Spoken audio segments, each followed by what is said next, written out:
Hello, and welcome to Marketplace with Charles, brought to you by Art of Skincare.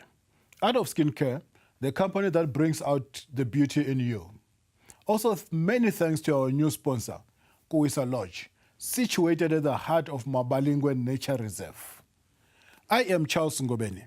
On Marketplace, we aim to empower, encourage, and equip you with the right tool that you need to move closer to you achieving your entrepreneurial dreams. Each week we bring you insight from experts in different fields of business, from men and women of faith, but also from ordinary people from all walks of life. We again meet someone whose expertise will greatly influence the way you run your business and how you interact with both your customers and suppliers in a manner that is guaranteed to add value to your business. She has a wealth of experience in the areas of credit disputes and consumer protection, which are her passion. She has worked for several notable institutions before she resumed her current position as an acting ombudsman at the Office of the Consumer Goods and Services Ombud. Help me welcome Magauta in your home today. Thank you, Charles, and thank you to the viewers. Once more, Magauta. Our viewers could have missed the golden girl during the first episode and the second episode. Yes. If someone has just joined us and ask, who is Magauta? What would you say? Well, like I said, Magauta is a businesswoman, a mother and a daughter. I think those are the roles that I consider quite important in my life. I have my own company called Itusen Credit Solutions, which resolves disputes between consumers and credit providers, which are banks and other non-bank credit providers. And I'm also currently the acting ombudsman for consumer goods and services. And yes, I'm very passionate about consumer protection issues, but also as a businesswoman, I'm passionate about businesses being able to remain sustainable and to grow. Oh, great. Yes. Well, viewers out there, you do not want to miss this value-adding discussion. Stay tuned to find how you can win an exotic weekend getaway for two with Kuisa Lodge, and also to see if you are not this month's winner. Each month, we give away a holiday of a lifetime. Last week, we had a very interesting exposition of what the Office of the CGSO keeps their hands full with. We also discovered that legislation has made it possible to create a platform that caters for the protection of anyone that qualifies as a consumer by requiring all suppliers of goods and services to participate in the Consumer Goods and Services Ombud scheme. Yet, if you do not know these things, you will more than likely be taken for a ride by any business transaction that you may engage yourself in. My guest today will be discussing more issues that concern everyone that has got anything to do with goods and services in their lives, whether on the giving or the receiving end of the supply chain. You said to me, Magauta, you are a businesswoman. Yes. What does your own business do? Before we talk about the ombudsman who's sitting here with me. I hope you're not an ombudsman of your own business. Well, my business also plays a similar role to that of an ombudsman. The difference is that it is a paid service, because most ombudsmen provide a free service. So in terms of the National Credit Act, if a consumer is not able to pay their debts, like they are in arrears and the credit provider is threatening to take legal action against them, they are given the option to approach either a registered debt counselor or an alternative dispute resolution agent that is registered with the National Credit Regulator. So I am a registered debt counselor, and my company is also a registered alternative dispute resolution agent. We specialize mainly in cases where banks are trying to repossess either your house or your car. So instead of going to court, we would then mediate a settlement between you and the bank without having to go to court. One of the things is that I'm also a registered court annexed mediator, which means that I'm able to mediate matters that are also in the court process. We also, if we deal with credit bureau disputes as well, if you are listed at the credit bureau, the information is correct, or you just don't know what information they have about you at the credit bureau, we are able to issue credit reports. We are able to explain the credit reports and advise you what you can do. If you want to pay an old debt, we negotiate settlement discounts, obtain paid-up letters, and submit them to the credit bureaus.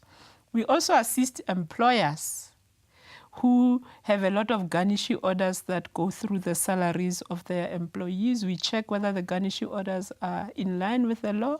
If they are not, we challenge them, we cancel them in court, and we get refunds for the consumers. So it's quite a lot of work that we do on behalf of consumers as a private entity. So that's another face of Magauta. Yes, that's another face of Magauta. I have a lot of faces. The other thing I do, I give a lot of talks. That's why you said you heard me talking. I give a lot of talk on credit, on consumer protection issues. I also train, mainly in Africa. I've trained in Zimbabwe, in Zambia, Mozambique, where I trained entities that are similar, like to Eskom, Telkom, on how to implement consumer protection, on customer care issues, and generally on credit. Yeah, great. It looks like you have got a lot in your plate. I do. I'm very busy. But, you know, if you're doing something that you love and you are passionate about, it doesn't feel like a lot of work. But you said you have got a family. How do you strike the balance? You said you're a mother. You know, when my children were young, I used to take them to meetings. When I took the Consumer Protection Act to Parliament, they were in Parliament with me for months. I was never apologetic that I'm a mother. And now that they are old, my firstborn is 25, the other one is 20, so I'm more free. You know, they don't need me except my money and my car. So right now, it's up to me to manage my time and to prioritize. And when you run a business, I think other businesses die because the owners want to do everything.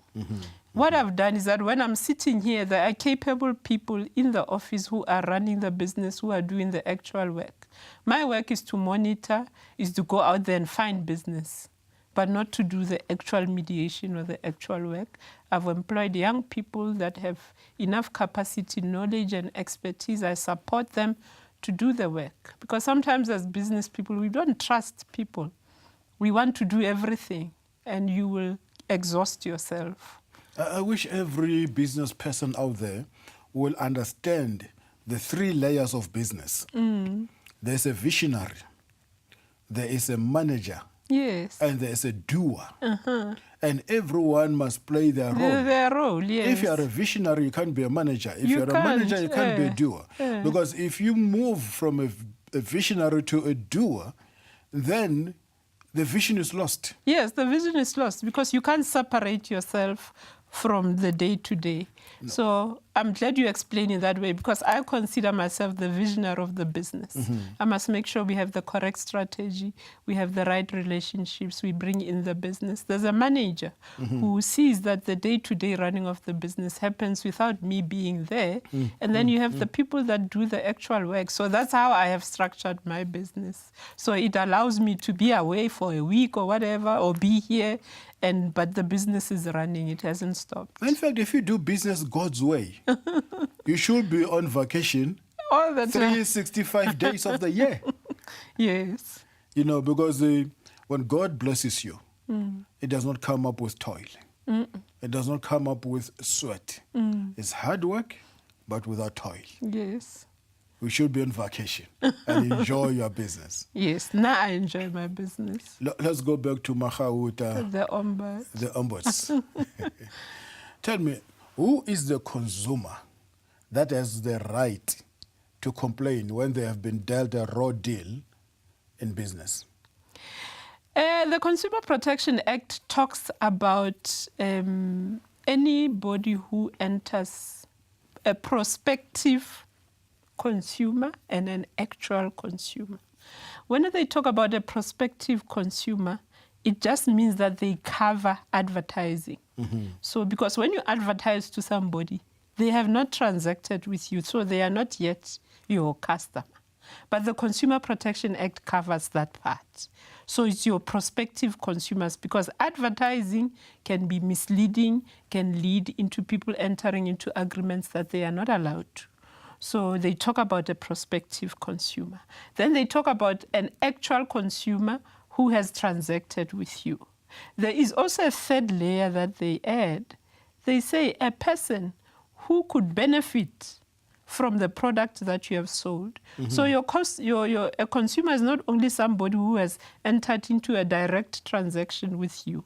So, for example, when we come to product liability, for example, I buy a kettle, my mother uses the kettle, and it blows up in her face. She would be protected in terms of the Consumer Protection Act.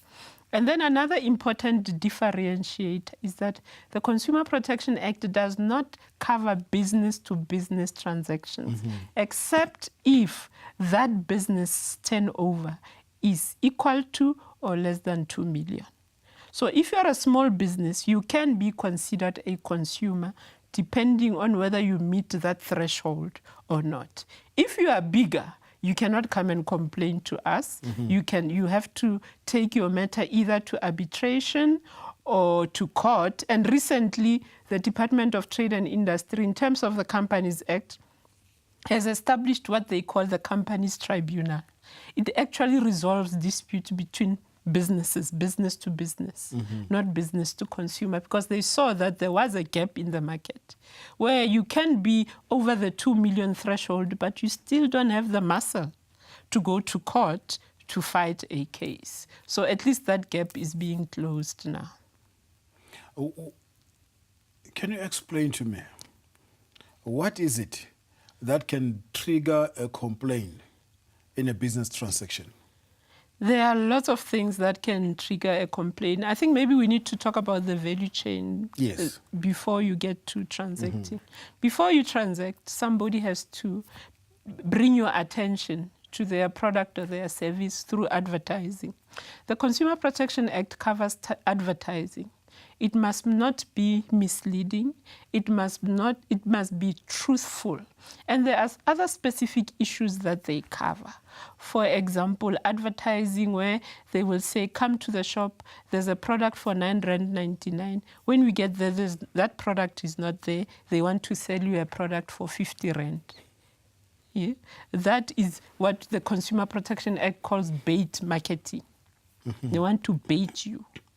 You know, like a fish, come to the shop. When you get there, the products are not there. So it looks at things like that. It looks at pricing. Is the pricing as advertised? Because according to the Act, you have to pay the price that was advertised or the price that is on display. So if there are two prices there, you pay the lowest one. So something can go wrong in the advertising itself, the marketing of the product. You have to follow certain rules in marketing your products and services, making sure that the information that you convey to the public is the correct information. You are not misleading, you are not bait marketing. You are not doing all those things that are prohibited. So things can go wrong there. So the price you see is the price you pay. Is the price you pay. Yes. And very few people know that. Yes, no. But at some times, you also fight with the store managers. I'll give you a classical example. The other time I was building, and as I was building, I wanted to buy a door handle. I went there, I found a beautiful door handle, which was worth about 2,000 rand, just a door handle. Yes. And it was marked for 200 rands. I went into the till, they said 2,000 rand. I was shocked. So the price on the display was 200. Was 200. Yes. And that store, I won't forget it. It was a builder's warehouse, in fact. And the lady at the till at builder's warehouse just went straight to call the manager. And then the manager went onto the shelf. They realized that, no, they've put the new product, but they haven't changed the price on of the old product which was there. With no argument, no hassle. They gave you 200. They simply say the price you see is the price you pay. Yes, that is in terms of the easy. But on contrast, 2 weeks back, I went to another bed store. You seem to have a problem with bed stores. No. I'm just mad. When I see the things that are very cheap and I need it, I grab them. You know, when you go to the restaurant, yes. There are 2 ways of eating. You can either eat on the left of the menu or on the right. Okay, which is more expensive? Of the menu.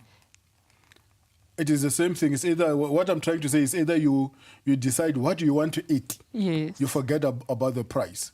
Or you look at the price then you decide what to eat. Yes. So I normally eat on the left. Okay. I don't eat on the right. You know. So I went to this big retail. The stuff were wrongly priced. And then I grabbed it. I went to the till. A different price. I said, the price I see is the price I pay. The lady refused. Went to see the manager, went onto the shelf. And then, fortunate enough, the guy who was working there, the floor manager, said, no, there was another company which supply us with these products. They came in yesterday. They have changed and reshuffled everything. And when they left, they did not reshuffle the prices. Okay. Which was to your advantage? I said, the price I see is the price I pay. Which is definitely in terms of the Consumer Protection But the manager refused. Okay, that could have been a basis for a complaint. Yes, but at the end of the day, what he said, no, Charles, the price that you see is ridiculous. Yes. I'm more than prepared to slash the price that you're supposed to pay to half the price. Not this one. But not this one. Yes. What do you say to that? Yes, the Act does say that unless there is a mistake, a very gross mistake where you can see that this glass is supposed to be 10,000 and on the shelf it says 5 rand. You know, that clearly says to you that there must have been a big mistake. So there are those instances where the investigation would look at whether it was a genuine mistake on the part of the supplier.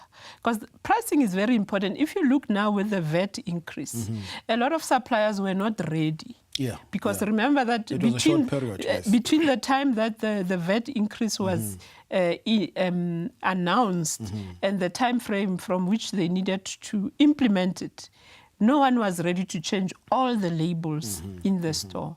And retailers were panicking because they knew that in terms of the Consumer Protection Act, the price you see is the price you pay. That is why now if you go to shops all over, there are billboards saying there will be a VAT difference, a 1% difference in the price. Because they know that if they didn't do that, it was going to create a great loss for them. So pricing is quite a serious, it's one of the areas where we actually do receive complaints where the price that it is displayed is not the price that you get at the till. And by law, they are supposed to give you the price that was on display. But they can negotiate with you. Well, all of these things, and even when a complaint comes to us, it is a negotiation between the consumer and the supplier. And a lot of the time, the outcome is not 100% what they both want. I'd say, let's talk.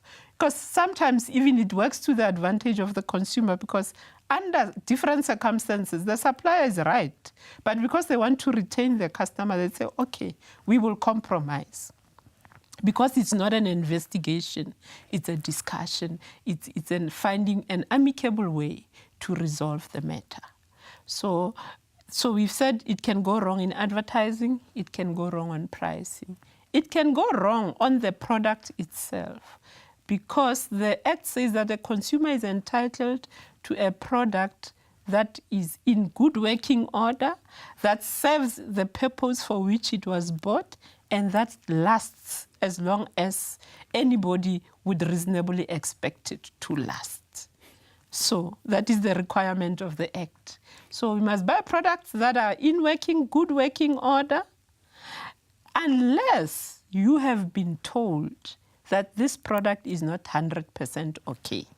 For example, when you go to a factory shop, we know that we buy defective goods there because they will put a sticker on it to say there's a problem. That's why you are paying a small price. So those products you can't complain about because you have been informed and you agreed to buy them.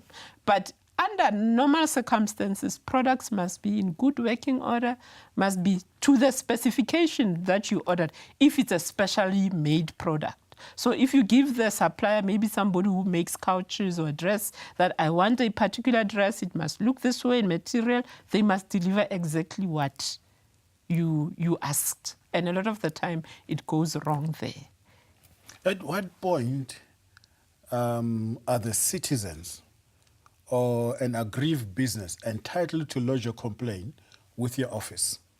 Remember, I said that the Consumer Protection Act on its own, because we are born of it, so we must comply with it as well. It does not deal with business-to-business complaints, unless the business is a small business as defined in the Act. And how they define it is that its turnover must be equal to or less than 2 million. That's the only time we would consider your complaint as a business against another business. Besides that, then you have to go to court or to arbitration or to the company's tribunal. And whose responsibility is it to prove the other party is at fault? When the complaint comes to us, we would request certain information from the supplier.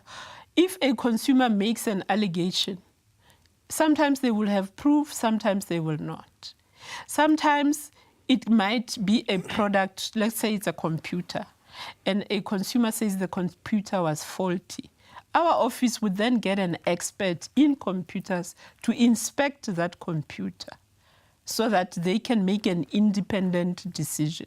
Sometimes it's just a matter of us requesting a contract or the advertising, or if somebody says the price was wrong, either you take a photo or there's a pamphlet that the shop was distributing. So there are different types of evidence that we require from both.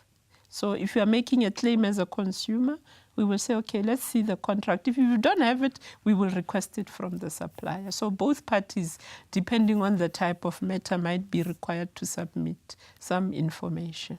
And what is the expected turnaround time before the matter is escalated?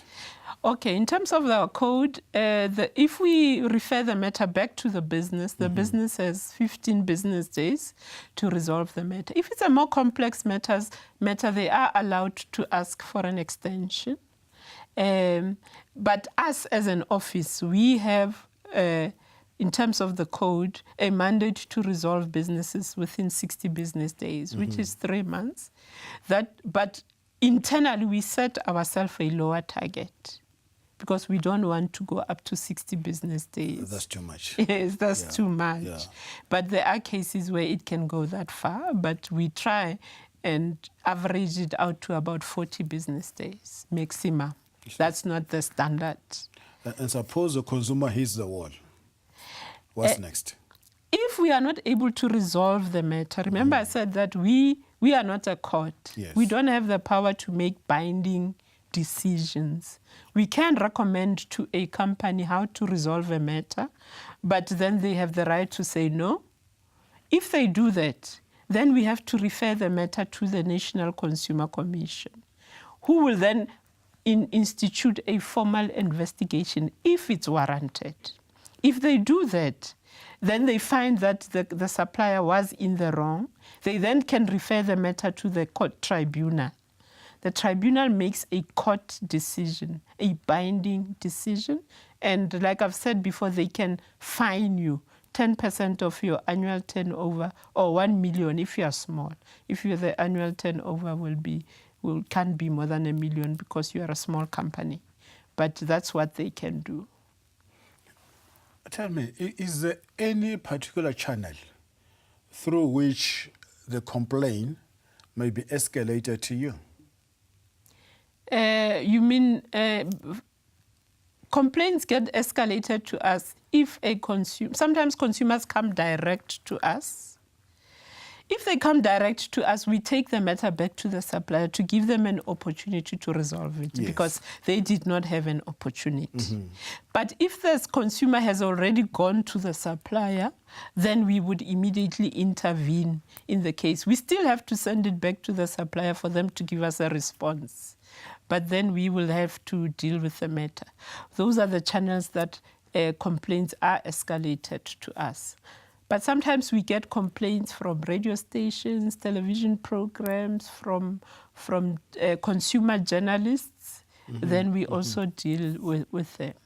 And how convenient is the service of the CGSO? It is very, I would say, because we also do a survey about customer satisfaction survey. And we ask about 6 or 5 questions. Are you satisfied with the outcome? Were you kept up to date with your complaints? Was the outcome explained to you properly?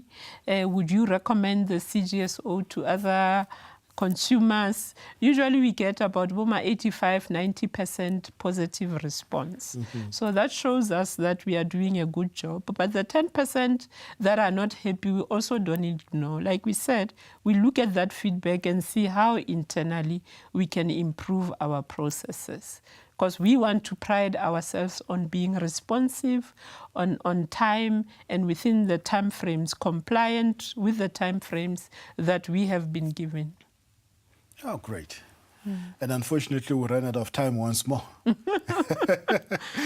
the unfortunate part, this was our last episode. Yes, thank you so much, Charles. I hope people have benefited from this.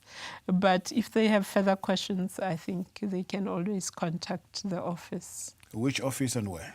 The CGSO on our website, www.cgso.org.za. And I am Charles Ngobeni, signing off on Marketplace with Charles. Thank you for watching, and thank you for having me in your home, in your hotel room, or wherever you are watching me from.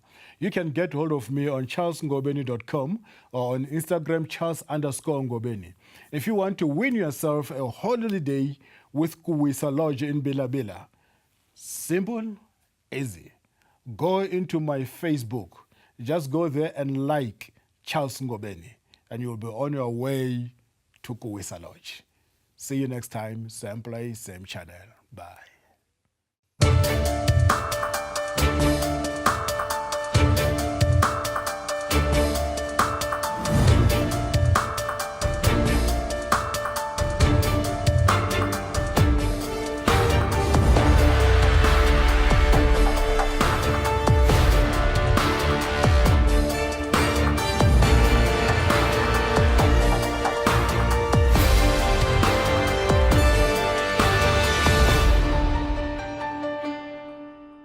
Join Marketplace with Charles, 11-day tour of the Holy Land. Take the route Israel traveled from Egypt to the Promised Land. Cross over the Red Sea and float on the Dead Sea, the lowest point on earth with healing properties. Experience the vibe of Jericho and cruise on the Sea of Galilee to Capernaum, the hometown of Jesus. Visit the pools of Bethesda, Nazareth, Bethlehem, and many more. Walk where Jesus walked and see the Bible come alive. Return via Egyptian pyramids of Giza and explore the rich history of the mother of civilization. If beautiful memories and an enriched spirit is what you're looking for, then join us in taking Jesus to the marketplace through Israel and Egypt. For more information, call +27 11 804 7550 or email israel@artofskincare.co.za.